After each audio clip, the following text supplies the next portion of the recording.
What's up, guys, and welcome back to my reading journey. I hope you're all doing fine. And today I'm gonna continue with Seneca's letters from a Stoic, moral letters to Lucius. It's gonna be the letter 17 on philosophy and riches. So let's get started. Cast away everything of that sort if you are wise. Nay, rather than that you may be wise, stride toward a sound mind at top speed and with your whole strength. If any bond holds you back, untie it or sever it. But you say, my estate delays me. I wish to make such disposition of it that it may suffice for me when I have nothing to do, lest either poverty be a burden to me, or I myself a burden to others. You do not seem when you say this to know the strength and power of that good which you are considering. You do indeed grasp the all important thing, the great benefit which philosophy confers, but you do not yet discern accurately its various functions, nor do you yet know how great is the help we receive from philosophy in everything, everywhere. How, to use Cicero's language. It not only succors us in the greatest matters, but also descends to the smallest. Take my advice. Call wisdom into consultation. She will advise you not to sit for ever and at your leisure. Doubtless, your object that you wish to attain by such postponement of your studies is that poverty may not be is that poverty may not have to be feared by you. But what if it is something to be desired? Riches have shut off many a man from the attainment of wisdom. Poverty is unburdened and free from care. When the trumpet sounds, the poor man knows that he is not being attacked. When there is a cry of fire, he only seeks a way of escape and does not ask where he can save. If the poor man must go to sea, the harbor does not respond, nor do the warriors bustle with their retinue of one individual. No throng of slaves surround the poor man, slaves over whose mouth the master must covet the fertile crops of regions beyond the sea. The fertile crops of regions beyond the sea. It is easy to fill a few stomachs when they are well trained and crave nothing else but to be filled. Hunger costs but little. Squeamishness costs much. Poverty is contented with fulfilling pressing needs. Why then should you reject philosophy as a comrade? Even the rich man copies her ways when he is in his senses. If you wish to have leisure from your mind, either be a poor man or resemble a poor man. Study cannot be helpful unless you take pains to live simply. And living simply is voluntary poverty. Away, then, with all excuses like, I have not yet enough. When I have gained the desired amount, then I shall devote myself wholly to philosophy. And yet this ideal, which you are putting off and placing second to other interests, should be secured first of all. You should begin with that. You should retort, I wish to acquire something to live on, yes, but learn while you are acquiring it. For if anything forbids you to live nobly, nothing forbids you to die nobly. There is no reason why poverty should call us away from philosophy, no nor even actual want. For when hastening after wisdom, we must endure even hunger. Men have endured hunger when the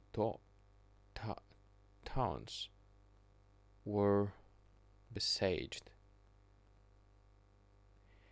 And what other reward for their endurance did they obtain than that they did not fall under the conqueror's power?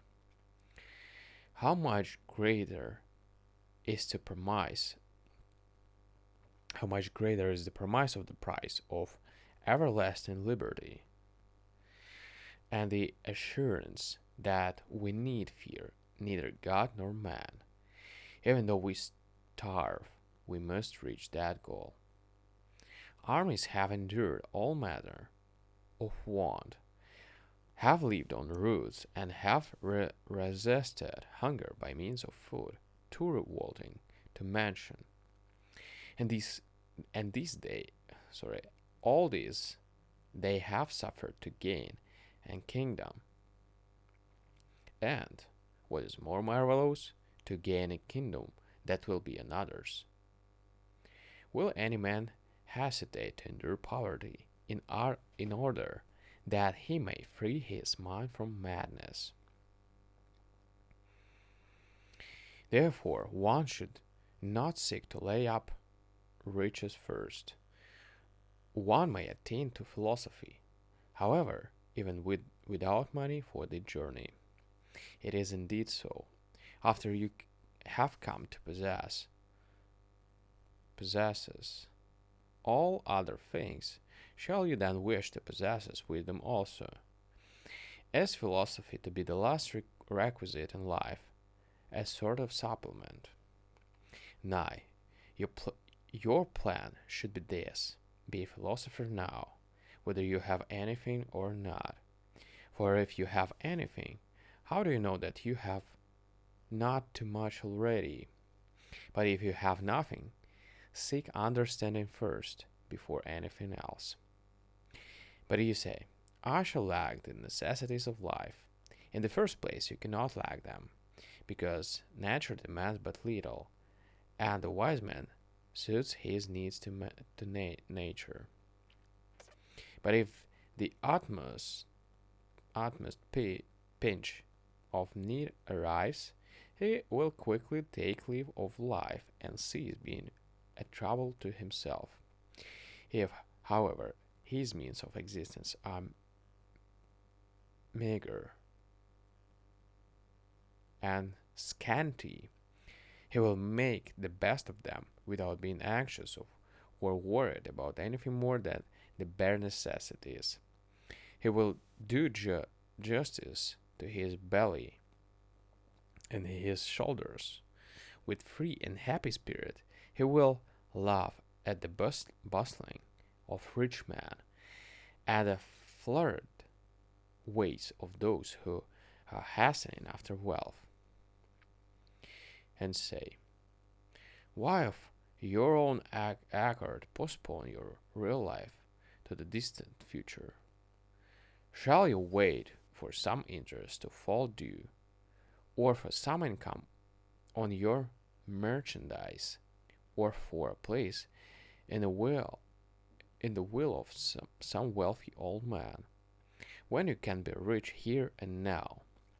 Wisdom offers wealth in ready money, and pays it over to those in whose eyes she has made wealth superfluous. These remarks refer to other men.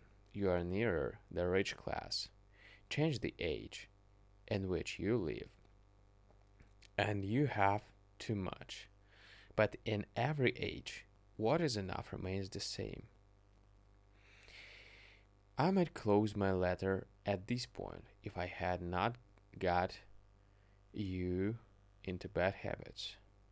If I had not got you into bad habits, one cannot greet par- parfait, parfait royalty without bringing a gift. And in your case, I cannot say farewell without paying the price. But what of it? I shall borrow from Epicurus. The acquisition of riches has been for many men not an end, but a change of troubles. I do not wonder, for the fault is not in the wealth, but in the mind itself.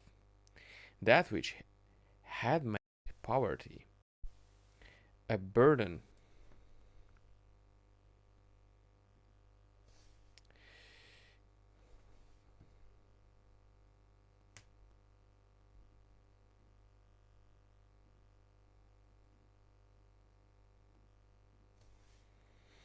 that which had made poverty a burden to us, has made riches also a burden.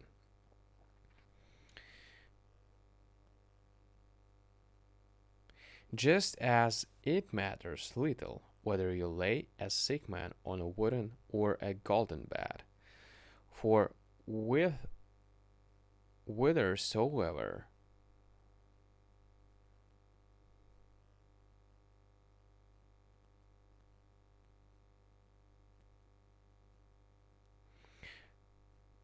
whithersoever he be moved, he will carry his malady with him. So one need not care whether that diseased this diseased mind is bestowed upon riches or upon poverty.